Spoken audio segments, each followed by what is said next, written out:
নমস্কাৰ সুপ্ৰভাত এষ্ট্ৰলাইভ অসমলৈ আপোনালোক সকলোকে স্বাগতম জনাইছো। আজি 16 আহাৰ মঙ্গলবাৰ ইংৰাজী 1 জুলাই 2025।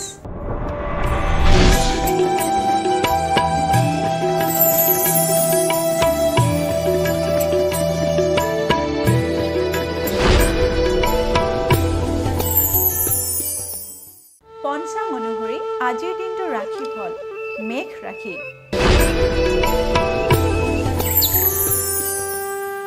মেঘ ৰাশিৰ হঠাৎ শ্ৰীবৃদ্ধি। মেঘ ৰাশি জাতক জাতিকাসকলে আজিৰ দিনটোত হঠাতে সন্মান লাভ কৰিব পাৰে।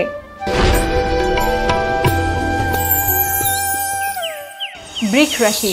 বৃষ ৰাশিৰ চৰ্দি জ্বৰ পীড়া। বৃষ ৰাশি জাতক জাতিকাসকলে আজিৰ দিনটোত চৰ্দি জ্বৰ বা তেনেকুৱা ধৰণৰ ৰোগত ভুগিব পাৰে। গতিকে আজিৰ দিনটো আপোনালোকে সাৱধানেৰে চলিব।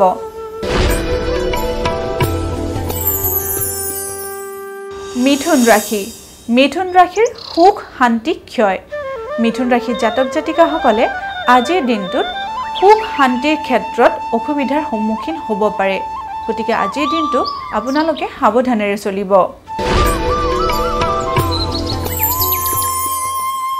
এইবাৰ আমি আহিছো কৰ্কট ৰাশিলৈ। কৰ্কট ৰাশিৰ অন্য ব্যক্তিৰ সহায়। কৰ্কট ৰাশি জাতক জাতিকাসকলে আজিৰ দিনত আন কোনোবা ব্যক্তিৰ পৰা সহায় লাভ কৰিব পাৰে।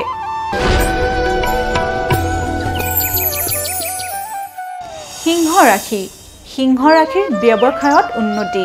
সিংহ ৰাশি জাতক জাতিকাসকলৰ ব্যৱসায়ৰ ক্ষেত্ৰত আজিৰ দিনটোত উন্নতি লাভ হোৱাৰ সম্ভাৱনা দেখা গৈছে।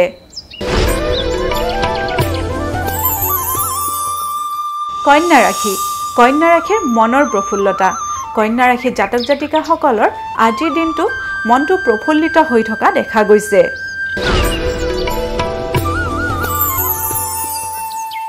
এইবাৰ আমি আহিছো তুলা ৰাশিলৈ।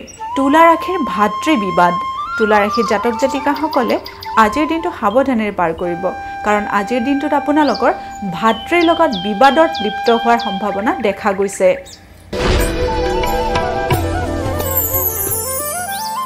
বৃশ্চিক ৰাশি। বৃশ্চিক ৰাশিৰ অসৎ লোকৰ সান্নিধ্য।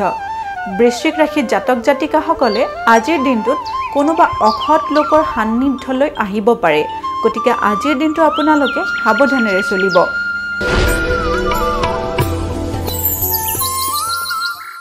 ধনু ৰাশি। ধনু ৰাশিৰ সন্তান পীড়া।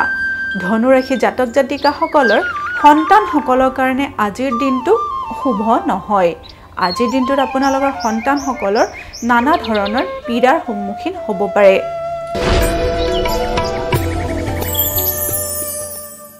মকৰ ৰাশি। মকৰ ৰাশিৰ চকু পীড়া।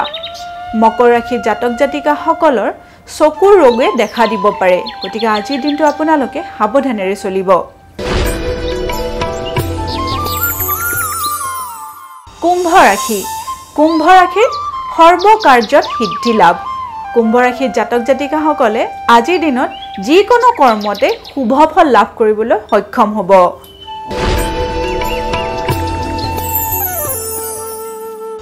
এইবাৰ আমি আহিছো অন্তিমটি ৰাশি মীন ৰাশিলৈ। মীন ৰাশিৰ যকৃত আৰু হাড়ৰ কষ্ট। মীন ৰাশিৰ জাতক জাতিকাসকলে আজিৰ দিনটোত কিডনী অথবা হাড়ৰ ৰোগত ভুগিব পাৰে। গতিকে আজিৰ দিনটো আপোনালোকে অলপ সাৱধানেৰে চলিব।